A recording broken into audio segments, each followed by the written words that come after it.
to the second reading today, St. Paul says, compete well for the faith. I have another Bible translation, and they put it in a way that I like better. It says, fight the good fight of faith. A fight gives us a deeper picture of what is going on in the spiritual realm. There is a battle for your soul. There is a battle to fight. We are fighting for eternal life. So it's a costly prize. Eternal life. And the problem with the world today is that some people have not understood the battle going on in spirit, the spiritual warfare. And they keep fighting the wrong enemies with the wrong weapons, and they are losing. When you do not know your enemy, how would you fight? Many people are losing the war because they have not identified the enemies of our soul. And so today, I want us to reflect on the forces that are working against your spiritual life. We call it the enemies of the soul, which some of you know very well. The three enemies of our souls. What are they? The three enemies of your soul. Someone.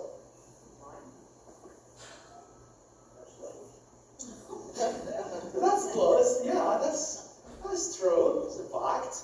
But we have three major enemies of our soul. The forces that are working against you are attaining eternal life.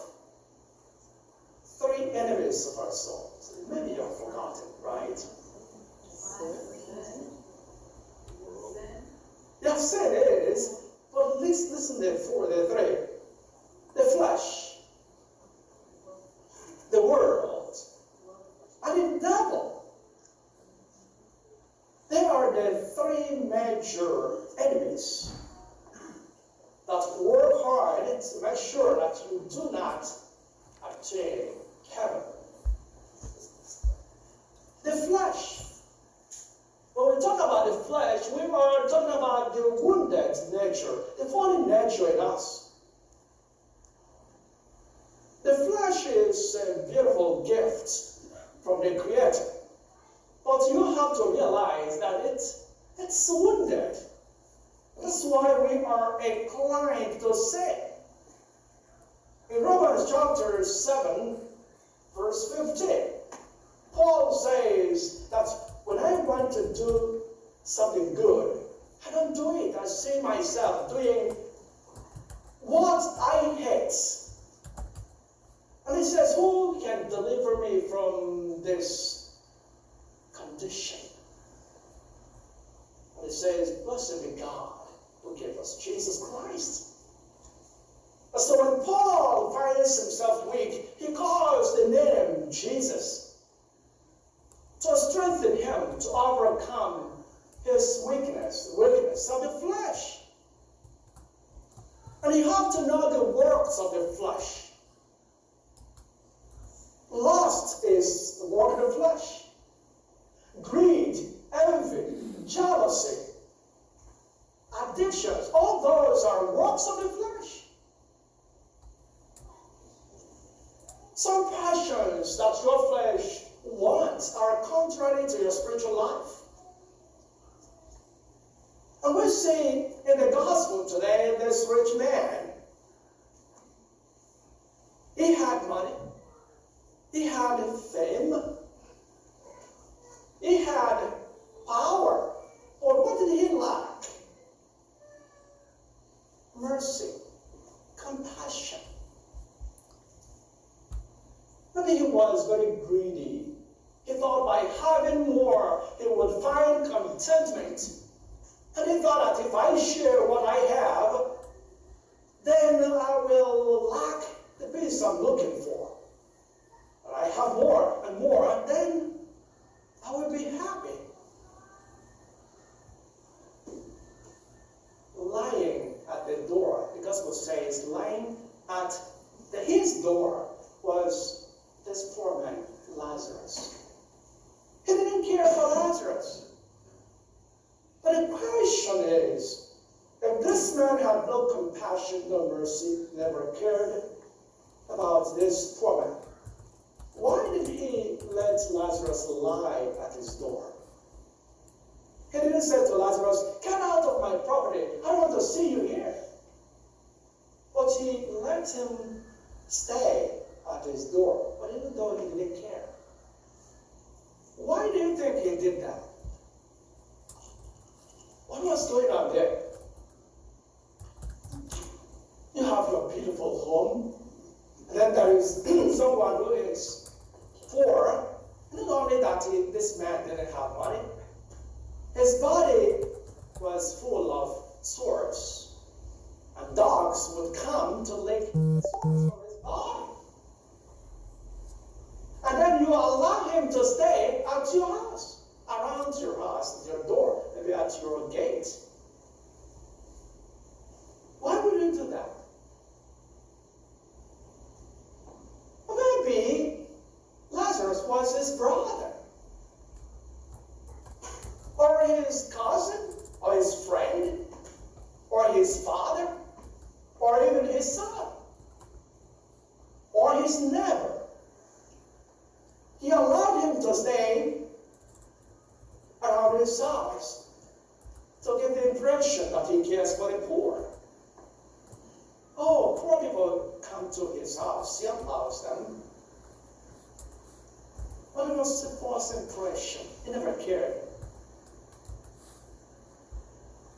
Anyone, whether in your home, around your home, or around your neighborhood, that you are supposed to take care of, to show compassion, to encourage, to support, is your Lazarus. Your Lazarus can be your brother, who needs your care, your support, your encouragement. Your Lazarus can be your spouse, and needs your support, your encouragement. Your Lazarus may be your mother, that can not do things by herself. She needs your support, your care, your attention. Anyone can be your Lazarus. But ask yourself, who is my Lazarus lying at my door? Do you care for that Lazarus? That's a question that we need to ask ourselves today. Who have I refused to care, to show love? The face of Jesus Christ. Or do I allow the flesh to lead me? Selfishness, lack of patience, lack of care, or anger, destructive anger to lead me. Know when you are led by the Spirit, and know when the flesh is rearing its ugly head in your life. When we go to the world is a powerful force against your spiritual life. When we talk about the world, we are talking about ungodly, corrupt system and culture that we face in our time. The culture that never supports life. The culture of corruption and immorality that we face today. And the world tells you how you should dress, how you should eat and drink, how you should dance. And it doesn't want you to have anything to do with your faith, with Jesus Christ. It places a standard of how you will live.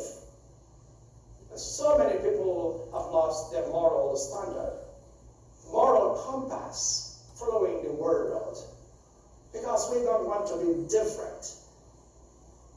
People of God have to be bold to say no to evil, to immorality, to things that stand against our spiritual growth. You have to have the courage to say the truth and to live the truth, even if it means losing material things or even being imprisoned. You have to know where you are going. A prize of eternal life is eternal life. I think about this poor man Lazarus. You know, some people in Africa would say that poverty is a curse. If poverty is a curse, would God let Lazarus go to heaven? You know, some people spend their purgatory here on earth. It might be your sickness. It might be your poverty, lack of material things. But in the midst of all, Jesus is there. Lazarus never allowed his condition to take away his faith. He loved Jesus. He loved God and worshipped God all his life, no matter his condition. But the Lord allowed him to go through his purgatory here on earth. And as soon as he died, his soul flew to heaven. So no matter the condition you are going through in your life, God may be purifying you through your sickness, through your poverty, through your people rejecting you. Every situation can be your spiritual advantage if you turn to your Creator, to your God. Now what about the devil? Is the arch enemy of God, arch enemy of Jesus Christ, that the devil thought that by taking Jesus to the cross, he would crush him. But that was the greatest mistake he made. Through the cross, Jesus crushed his head and set us free, granted us salvation. And so the enemy would come after you every day to attack you. He comes to plant the seed of distraction, the seed of doubt, the seed of discouragement, and the seed of division in your life. It starts within you, in your heart. And some people are divided inside them. And they have this multiple personality inside them, many voices inside them. And when the devil divides you within, you become divided with your Creator. And it comes to plant the seed of division in families. Parents turning against children, children turning against parents. And when your family is divided, everything crumbles. It plants the seed of division even in the church. Priests against priests, bishops against bishops. The faithful against the Pope, and the Pope against some people. And once we allow this seed of division to come into us, gradually we begin to fall apart. And some people out of anger, and they leave the church. That's how the devil attacks us. And you have to be alert to know when the devil is at work. And resist the enemy. Resist the forces of your soul through prayer.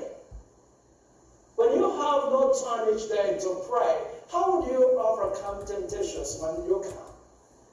And some people say, Father, I fall into this temptation again and again. How often do you pray? If you do not have any time to pray, how do you think that the grace of God will work in you? Because the grace has been given to you, but you are not disposed to receive this grace to overcome temptations. Many times did Jesus tell his disciples to pray? Charity is also another powerful weapon to overcome the forces against your soul. If someone stays without being generous. Generous with your time, generous with your resources. How do you overcome temptations? And then say generosity wipes away multitude of sin. The more you take your time to serve others, the more the Lord wipes away your sins. And some people don't know the power of charity. It's very powerful. And so if you come to church to serve, they come earlier to prepare everything for us without receiving any pay. You think that the Lord doesn't see all you do, your generosity. I see some people who take care of our property here, mowing the fields everywhere, clean every time. And you think that the Lord doesn't see all those we do. He does, and He will repay us. And I encourage you, brothers and sisters, fight the good fight.